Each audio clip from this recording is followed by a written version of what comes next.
On a brand new snake out in the middle of Australia. Now, a lot of people will claim this snake is found in New South Wales. Many people like to say it's in their town because they're trying to make the town sound tougher. It is not found anywhere in New South Wales. Same thing too, I come out here, a lot of people tell me there's taipans out here. There are no taipans in New South Wales or Southern Australia because the cold weather would kill them. They're a tropical snake. They're only found in Northern Australia. But everybody will tell you how they've got frill necks down here and they've got taipans and all these other things. They're not found here. You think you've got a frill neck around here? You've got a bearded dragon. It's got a frill too. It sticks under its face and everybody goes, it's the famous frill neck. Why are there no crocodiles down here? It's got lovely rivers, but it's too cold. They would die. Frill necks and taipans, things like that are tropical animals. Like crocodiles need all year round heat. They can't take cold weather. So people tell you they've got all these animals down here that don't exist. This animal is quite often told by people it's in their towns, and it's not. It's only found in southwestern Queensland and the top parts of South Australia, along the famous Birdsville track. What did they name the snake when they found it? They named it the fear snake. F-I-E-R-C-E. What type of snake is it? It's a fear snake, that's its name. Now I'm not saying it's a snake that's fierce. The name of this snake, like brown snake and red belly black, is fear snake. The Australian fear snake, that's what it is. Now when they found this new snake, they looked at the venom and they got the shock of their life. The scientists fell off their chair in shock. They never expected to see a snake stronger than a brown. But boy, they found one. And he wasn't just slightly stronger. He was over 4 times more toxic than the brown. Now, the brown was impressive. The world's deadliest snake at 12 times a cobra. The fear snakes come in at 50. 50 times deadlier than a cobra. Wow. Now, the Americans have us believe that the rattlesnakes are super deadly. And the most dangerous rattlesnake in America is the Eastern Diamondback. You see it on all the cowboy shows. Okay. This snake is 840 times more toxic than that rattlesnake in America.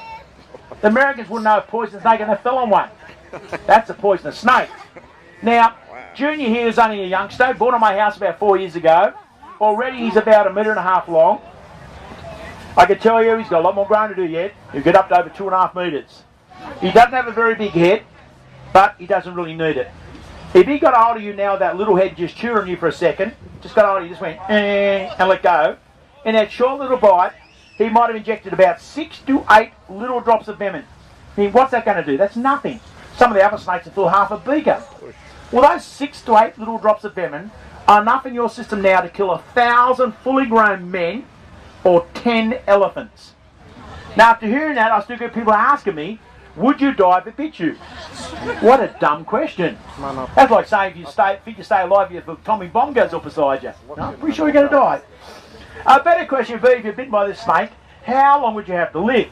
That's a great question. And the answer is, I don't know. Now, it's found along the Birdsville track. There are people living out there. I've been out there drinking in the Birdsville pub. Some of you might have too. Okay. There's people living out there. But no one gets bitten. Why? Because they know 2 very important things. One, they know every snake out in the middle of Australia is deadly. And the other thing they know is there's no hospitals. If you're bitten by a deadly snake in the middle of Australia, you are going to die.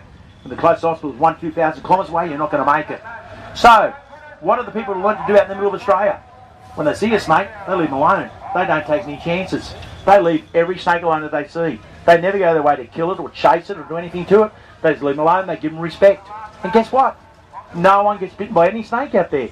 And you find most towns in far western New South Wales, if there's no hospitals, you never hear of anybody getting bitten by snakes. Because those people know without a hospital to back them up, if they get bitten, they're going to die. And they leave snakes alone. And most people out in the bush know this. Now, it's only people who live in big towns who've got a hospital to back them up, who feel brave enough to go after snakes and attack them. They're the ones who get bitten and die. So this snake is never attacked by people out in the middle of the street. It's one of the ones left alone by the people out there. That's why it's never killed, although it's very capable. Now, a little girl got killed by a brown snake 7 years ago at Armidale. She died in 2 hours. That was one of the fastest snake deaths recorded in the world. You might watch a movie if someone gets bitten by a snake, as soon as they get bitten, they go, and die. What a load of rubbish. If anybody dies from a snake, spider or scorpion bite in under 6 hours, anywhere in the world, that's fast. A 2-hour death is incredibly quick.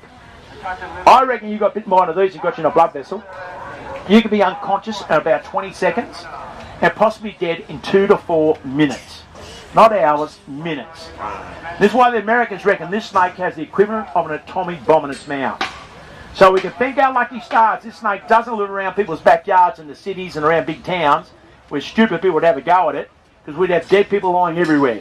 So we're very lucky it's out in the middle of Australia where the people know to respect it.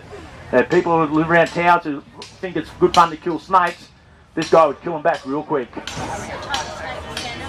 Okay, I'm moving, it's reacting. Stand still. No reaction to me, look. Put it here, does nothing. Don't go in the box. Again, I move, you can see it's reacting to me. It doesn't like my movement. I stand still, it just stops.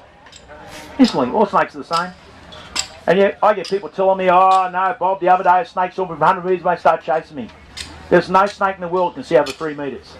So when someone tells you that, you just laugh at them. They don't know what they're talking about.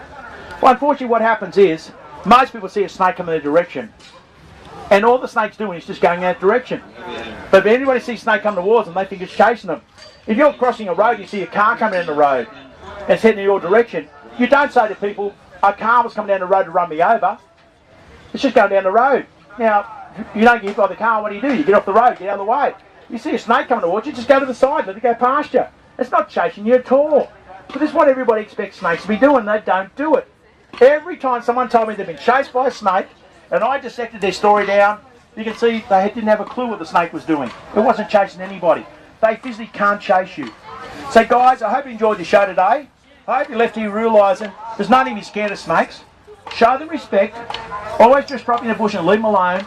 They don't hurt anybody.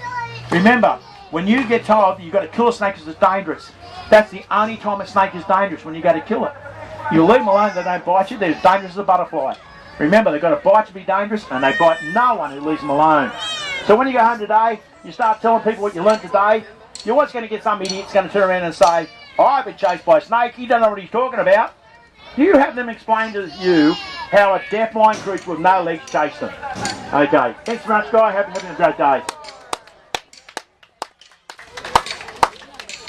See there yellow on his belly? His whole back's like that. You should have seen him 3 weeks ago before he shed. He was yellow. 2 more sheds, he'd be jet black. So they're one of the few snakes that will actually do change colours. It takes a whole season to do it. Every time they shed their skin, they change it again. It's like a new snake underneath. But it's a seasonal thing because the middle of Australia has amazing differences in temperature between summer and winter. So they're one of the snakes, they actually change their colours to adapt to that middle of Australia. It's a very, very deadly snake. How do you pronounce its name again? Fierce, as in ferocious. Fierce? Yeah, fierce. The noun for ferocious, fierce.